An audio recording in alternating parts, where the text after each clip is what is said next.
Bueno, nosotros sí recordamos acompañar a nuestra madre, además éramos pequeños, no me acuerdo la edad que teníamos, pero sí recuerdo de estar continuamente detrás, viajando para arriba, pueblo para abajo, y también en muchísimas ocasiones nos quedábamos apartados en casa de mi abuela.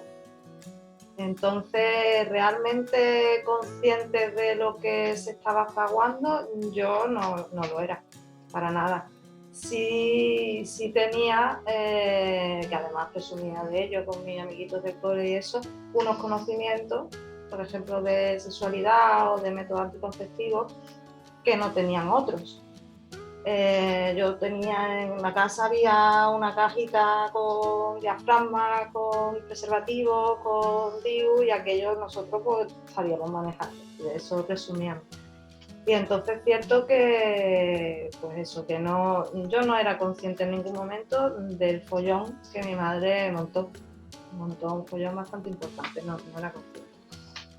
Yo, que soy mucho más joven que ella, pues era mucho más pequeño y sí lo recuerdo. Yo recuerdo los viajes en el coche con Chiqui, con Eva, con Guille, con Tina y con Rocío, que son los niños de Chiqui.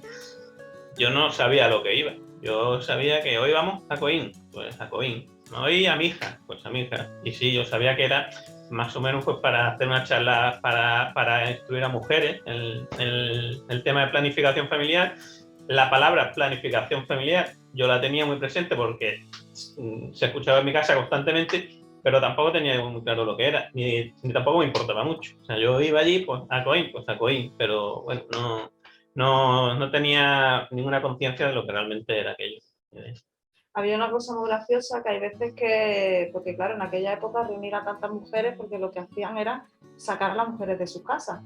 Lo normal es que estuvieran los hombres fuera y las mujeres dentro, y no había un espacio en los pueblos para meter a esas mujeres.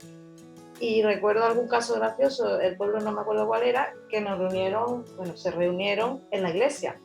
Entonces decían, ¿pero y los niños? Los niños van a estar escuchando, pero si los niños, decía mi madre, pero si los niños pueden dar la charla ya, los niños ya se lo saben estupendamente. Había episodios muy graciosos.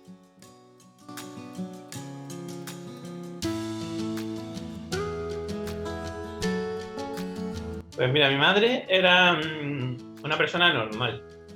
Es decir, esa mirada que tiene ahí en esa foto, así es como era mi madre. Era completamente transparente. Lo que tú veías, pues era lo que era ella. Y yo, desde de su trabajo y de cómo políticamente se la ve o se la veía, me he ido entrando después con todas estas cosas. Pero yo la veía una madre normal, una madre muy cocinita, estaba siempre metida en la cocina, siempre que estaba en casa estaba en la cocina, cocinaba muy bien y no tenía doblete. Mi madre era una madre, yo qué te voy a decir, una madre normal y la mejor. La mejor. Era cocinita, era una ama de casa de coger cuando estaba en casa, fundamentalmente los fines de semana, de ponerse su bata por la mañana y limpiar la casa con su escoba, cantando copla. Ella limpiaba cantando copla, pues hacía muy bien de comer, cosía muy bien. Ella, como era pequeñita, tenía que arreglarse toda la ropa y se la arreglaba ella. Ella se cortaba las chaquetas, era la que le hacía las cortinas a mi abuela, era una ama de casa de toda la vida. El poquito tiempo que dedicaba a su casa era una ama de casa perfecta. Pero también te podía colgar un cuadro o arreglar una persiana o cualquier cosa que hiciera falta en casa. Yo es cierto que sí que fueron muchos años de crecimiento con ella y de crecimiento de las políticas de igualdad que ella estuvo instaurando, ¿no? Entonces, sí es verdad que en casa nosotros sabíamos algunos términos como RPT. Y yo me enteré al tiempo de lo que era RPT. RPT era que ella quería que el RPT del Instituto de la Mujer tuviera una envergadura que pudiera abarcar las 8 provincias con sus numerosos pueblos, ¿no? Entonces, eso es un ejemplo de cómo ella vivía en casa, pero también nosotros íbamos aprendiendo cosas y diciendo que, bueno, pues algo estará por ahí fraguándose, ¿no? Y luego, fundamentalmente, la mayor virtud de mi madre es que todo el mundo se sentía bien a su lado. Todo el mundo. Ella sabía, una inteligencia emocional impresionante, porque a cada persona le daba lo que esa persona necesitara. Y si era fantástica en una sola cosa, la exprimía para ella y para todo el mundo en esa cosa. Y a la otra, lo otro, y a la otra, lo otro. Entonces esa era la mayor virtud. Y con nosotros igual, nosotros somos muy diferentes y es la mejor madre del mundo para mí, como soy yo, y la mejor madre del mundo para él, como es él. Y luego como madre, bueno, pues nos ha enseñado todo en la vida, ¿no? Nos ha enseñado a montar bici, nos ha enseñado todo. Conducir, nos ha enseñado a estudiar, nos ha enseñado a relacionarnos. Menos a cocinar, que ninguno de los dos hemos querido, ahora nos arrepentimos los dos, sí. Porque ella siempre decía, meteros conmigo en la cocina, poneros a mi lado, que luego vais a echar de menos, mamá, con esa edad, y ahora es verdad que te arrepientes porque ella muchas veces, ¿tú te acuerdas cómo hacía mamá? Digo yo. No me acuerdo. Yo me acuerdo de cómo, yo me acuerdo de los olores, a veces digo, huele a las migas, huele a la paella, huele a la carne. ¿Qué hacía mamá? Pero ahora yo sí me arrepiento. Nadie le siguió el legado. Tú fíjate que la única que le seguía, no en la cocina, pero sí por toda la casa, era la hija de nuestra vecina, de Maca y de Pepe Asenjo, que era más pequeña que nosotros. Entonces cuando se despertaba, en vez de quedarse en su casa, se venía a la nuestra. Nosotros estábamos durmiendo porque éramos adolescentes, a lo mejor habíamos salido o lo que sea, y escuchábamos a mi madre cantando coplas con Laura, que es la hija de Maca, cantando copla también. Cosa que ahora muchas veces también me acuerdo, cuando escucho alguna copla, me recuerda a mi madre y a Laurita cantando la copla por la casa. También con la costura, le ordenaba los botones, sí.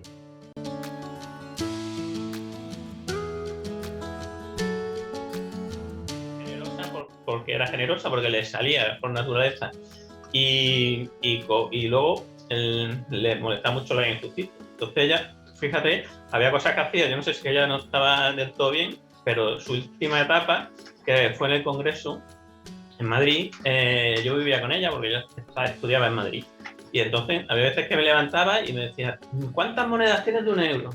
Pues no lo sé, me necesito 12, además 12 monedas de 1 euro, sí, es que me voy a ir andando al Congreso y desde aquí al Congreso me encuentro 17 indigentes que los tengo ya contados y entonces tengo que darle una moneda a cada uno de ellos, entonces necesito 17, y iba contando y salía con las 17 monedas, salía dándole a los 17 que se iba a encontrar hasta que llegara al Congreso.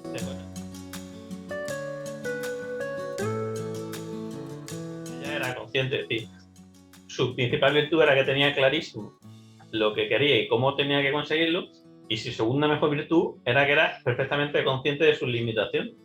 Y entonces ella sabía que había cosas a las que ella no llegaba, pero que había gente que sí llegaba. Pues la admiración que mi madre le tenía a Amelia Valcárcel, pues, porque era una filósofa que sabía que estaba muy por encima de ella y lo aceptaba y era porque era así. Y entonces pues ella se rodeaba de gente que sabía que le podía aportar cosas que ella no podría llegar. Ella sabía, pues llevaba el timón, pero no sabía manejar las velas, a lo mejor. Entonces pues tendría que conseguir a alguien que manejara las velas. Eso lo tenía clarísimo. El ejemplo paradigmático de eso es los cursos de Baeza.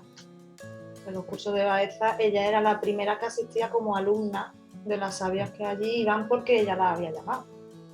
Entonces, bueno, eso era... Ella tenía que aprender liderazgo, aprender de toda esa gente intelectualmente superior a ella. Académicamente, intelectualmente no. Mi madre no tiene una formación académica porque, bueno, en aquella época no pudo estudiar. Pero sabía que tenía que estar con gente que fuera académica y entonces pues supo rodearse también de gente académica. Y luego ese sentimiento de no saber la envergadura de lo que estaba haciendo, mi madre nos preparaba cada 4 años para decir que yo ya, mi vida política ha terminado y vuelvo a mi plaza administrativa de la Diputación. O sea que ella era una hormiguita porque cada 4 años se preparaba para volver al retiro de la política y volver a su vida normal y corriente, ¿no?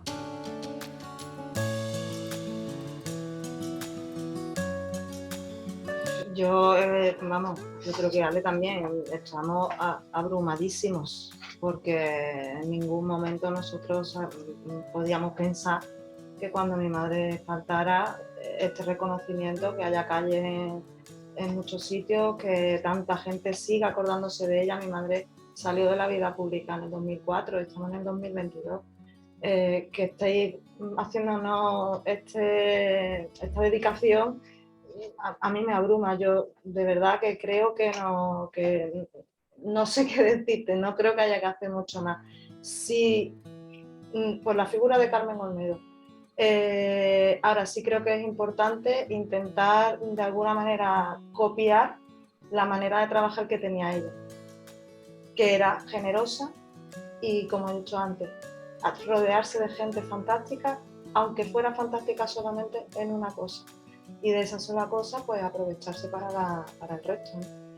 Entonces, hacer más cosas, yo estoy abrumadísima. Y además ella vamos, me acuerdo cuando se inventó el premio Meridiana, y que luego ella haya recibido en honor y que haya un premio Meridiana a Carmen Olmedo, o sea, ella se lo cuenta eso y se va del país. Es que no se sentía merecedora de todo esto.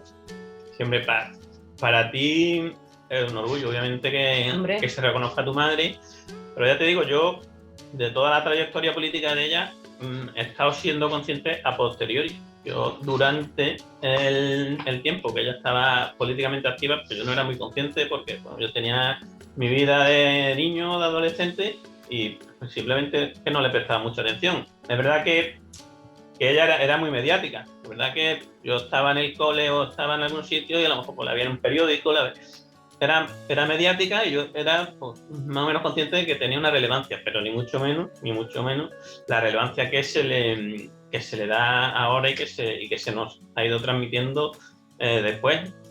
Más cosas, yo, como dice Eva, yo nunca en mi vida pensaba que iban a poner calles, plazas, premios, etcétera. No quería un reconocimiento propio. Lo que pasa es que es verdad que tuvo mucho éxito porque es que ella tenía las ideas muy claras. Esa era su virtud. Ella sabía perfectamente lo que quería y a quién tenía que tocar y cómo y dónde y a dónde quería ir. Y eso facilita, claro, cuando tú sabes perfectamente que tú tienes que coger el coche en Málaga y querías a Barcelona y cuál es tu carretera y no te desvías, pues llegas antes. Y yo creo que esa era su virtud. Esa y como dice Eva, calaba muy bien a la gente. Entonces se rodeaba de la gente que en cada momento pues necesitaba y exprimía y sacaba lo mejor de esa gente.